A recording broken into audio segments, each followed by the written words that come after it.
Lost World was meant to be it. That was meant to be the end. The time continuum had been fixed. The Toa were brought back to life. Makuta was defeated, and everything was going to be just jolly on their way.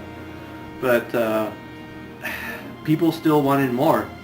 And at that point, I didn't really think I could deliver anything more. I thought I had topped myself going all out on Lost World. So I initially resisted doing a fourth one because I didn't want to deliver something that I knew would be subpar. The only way I could have seen it going on even more was to do a spin-off of Chronicles of the Chronicler with different characters, or maybe the same characters but completely different context and completely different storyline. It didn't relate anything to Fallen Order, Mask of Power, and Lost World. It wasn't until like earlier this year, 2013, I was still trying to think, is there any kind of spin-off that I feel like I could actually pull off and have it actually still be a good story and still people will like it? And I was playing around with a few ideas. I decided that I would rather have it be centered on Holly as a character. And I always kind of thought Holly was one of the better characters. Starting off from nothing and suddenly becoming this great person. So I really thought about, I would really love to do a Holly-centered story as a spin-off, and I was starting to develop that and thinking of all these things like what can be the point of this story. When I started doing it, I was thinking about doing like the Mask of Life and going places that weren't explored in Chronicles of the Chronicler. And by the time I was actually starting to work on it, I was like, you know, why not, this isn't real, there's not enough different about this one from Chronicles of the Chronicler. It's still building off of things about it, so it's too similar. I'm not going to do this anymore. So I dropped the storyline I was working on. I was going to try to come up with something else. But then I saw the 2009 version of Star Trek for the first time. I watched it and I instantly became a Star Trek fan.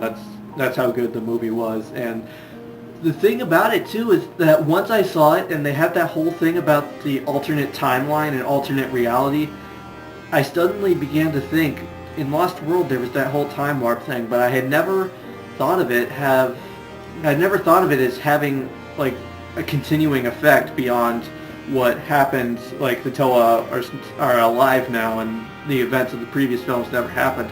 I never thought of it as like having a continuing effect.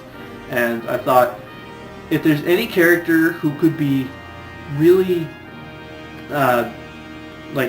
really detrimentally, like their storyline is detrimentally altered by this time warp, it would be Holly, because if the Toa are still alive and if Takua is still a Toa, then the time warp would have happened like during the 2003 storyline, which would allow for Takua to become a Toa. But if Holly doesn't become the Chronicler after Takua, then this could really like change what her life becomes after that, and retaining the knowledge of what she had become in the previous storyline, but now coming back and now she is nothing. This could really work into my original desire to have a Holly-centered storyline, but it would rely on things from Chronicles of the Chronicler, and I was like, you know, I really still don't want to do this, but this is such a great story that I just thought of, that I was like, screw it, I'm doing another Chronicles of the Chronicler, I don't care. It was really fun doing a fourth one. I never wanted to make it, but once I had it, it was like, I can't believe I'm going to do this again. This is going to be great. This is fun. It was probably the most enjoyable Chronicles of the Chronicler that I ever did. And I'm glad that I did it. Really, the previous ones didn't really deal much with emotion. I mean, the third one a little bit with, like, anger and things like that, but this one dealt with love, which is something that's incredibly hard to do with stop motion, especially stop motion with Bionicles, because there's only so much you can do with the models themselves. Everything else has to come down to the voices. And I think I said that in the behind the scenes ones, but really the voices became a pivotal thing. When I decided that Holly would need to have this character who's kind of a foil who refuses to believe the timeline thing. Originally it was going to still be Jollar, because in the Lost World, when he had died, spoiler, sorry, but when he had died in the Lost World, he did not retain his memory of the alternate timeline. So he could have been the one to be the foil of Holly's thing, but it didn't make sense for Jolly's character to continuously not accept Holly's story and not understand it. And besides, at the end of Lost World, Holly asked Jolly, "Don't you believe us?" And he said, "Of course I do. It's just hard to understand."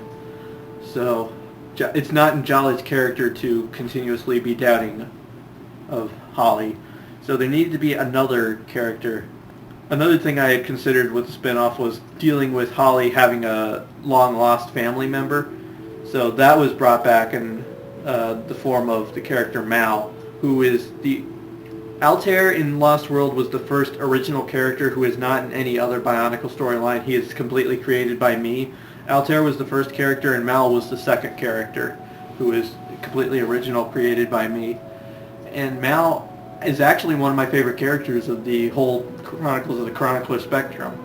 And originally, she was going to be added in as more of a comedic element to the script, but then when it got down to it, I felt like there wasn't enough. She needed to serve another purpose. She needed to have, she was always going to be Holly's foil, but she was just going to be kind of like a comedic foil, like, oh, that Mal, she's still not getting it. But when it came down to it, it was just, she didn't have enough of a purpose, and there was really no reason. So I sat down and I wrote that scene between Takua and Mal where Takua is explaining the storyline change, and that really changed Mal altogether. It gave her so much more power as a character. So it really was great. And I was hesitant. It almost didn't make it because I was hesitant about it. Do I really want to go down this route? Because I wasn't sure. It's like, this could so easily not be played right. It could go completely wrong. But it really worked. And I think it kind of made the story that much better. It made Mal that much more of a character.